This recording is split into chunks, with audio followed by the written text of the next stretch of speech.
Does obesity contribute to this at all? My goodness, obesity does tremendously. The more belly fat a person has, the higher the levels of C-reactive protein. Now, C-reactive protein is an inflammatory mediator. The more belly fat a person has, generally the more inflammation they have. I heard on the news today, they said that obesity among children has now doubled since 1970. 1 out of every 6 children in America are now obese. Right, I heard 17% are obese in children, 34% of adults, which is epidemic. Wow. There's also had to be a new definition for obesity. It's called normal body weight obesity.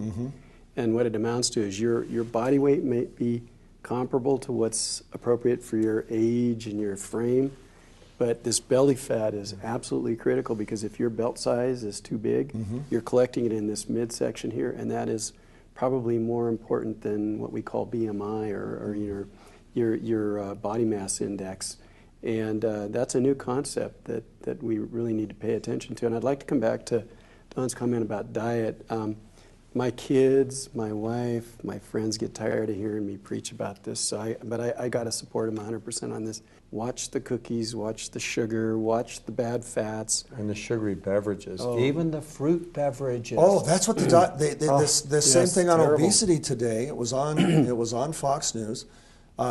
This doctor said that we're training our children to like juices. That's right. And the juices are treated the same way a soda is. No, they cause same more types belly of sugar. fat. They cause increased risk of fatty liver. He took away my favorite, diet soda, because he said what happens, even with a diet soda, your pancreas begins to say, this is sweet.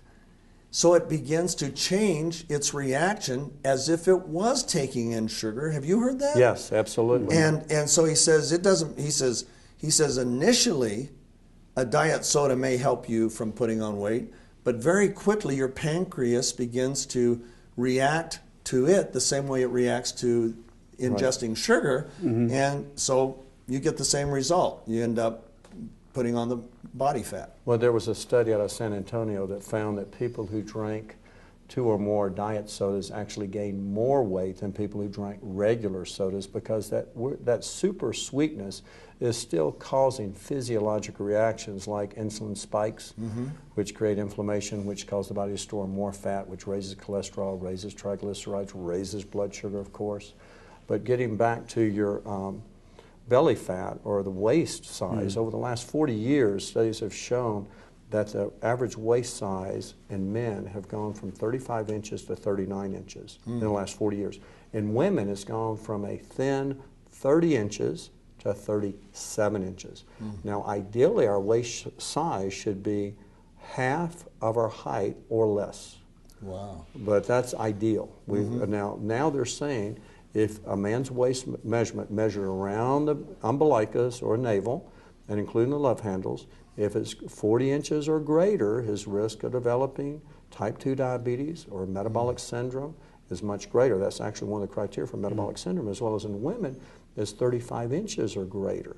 And again, most women now are around 37 inches.